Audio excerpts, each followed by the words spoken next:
Well, turning our attention to some other news from around the continent now, U.S. Secretary of State John Kerry vowed on Tuesday to maintain the pressure on ISIL militants and strangle its attempts to expand. Now, Kerry said some countries have offered additional troops to be deployed to Libya. The coalition against ISIL militants was meeting to review the fight against militants who have created a self-proclaimed caliphate across swathes of Syria and Iraq and are spreading into other countries, notably Libya. Defense ministers from a number of countries will also be meeting in Brussels next week to discuss the possible movement of additional foreign troops on the ground in Libya.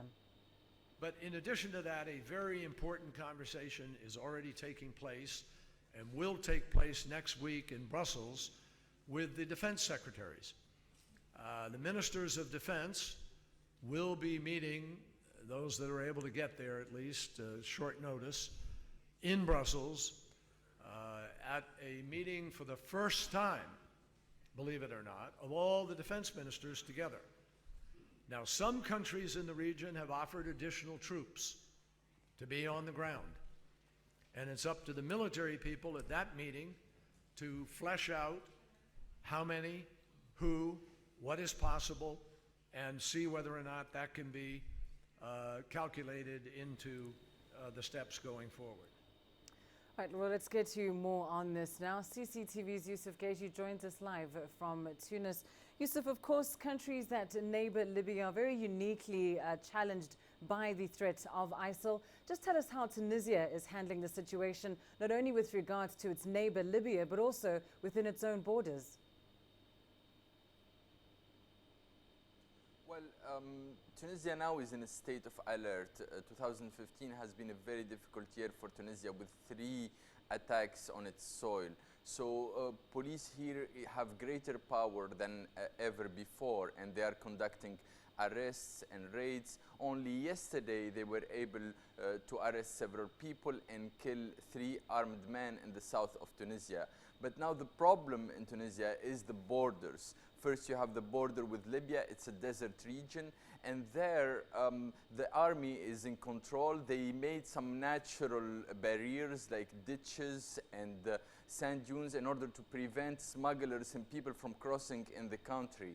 And the other border with Algeria is also very sensitive because it's a mountain region, and we know that there are armed fighters positioned there for a few years now, and the army is also trying to deter them and fight those people and try to control those regions. So the situation here is very difficult for Tunisia because on the security level, even though the Tunisian army and police are trying as much as they can, but the lack of resources sometimes or the lack of vision is preventing them from really securing the country and being in control of everything here. And just taking that a step further, Yusuf, what is the country's position then perhaps on the deployment of foreign forces? Will North Africa and the wider region support this, considering their relationship with the Government of National Unity?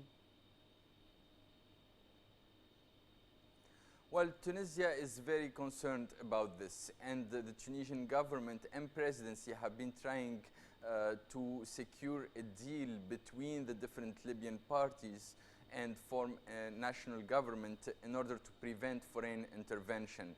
The President Beji Qaid Sibsi in November held a meeting between different parties in Tunis, and they eventually signed a deal. This deal was rejected by the UN because they weren't supervising the deal. Then another meeting happened in the capital Tunis again under the UN umbrella with the leadership of Martin Kobler, and this deal finished with successfully with an agreement. However, we are not seeing right now a government of national unity. This is to say that Tunisia is trying its best to prevent foreign intervention in Libya. And President Beji Qaid Sibsi told members of parliament from Libya that they should secure an agreement between themselves before foreign powers intervene in their soil and in their country. And he was very clear in his message that this is something to avoid. Well, absolutely, no doubt, a very delicate situation. Thank you so much for that update. Yusuf Geji, live for us in Tunis.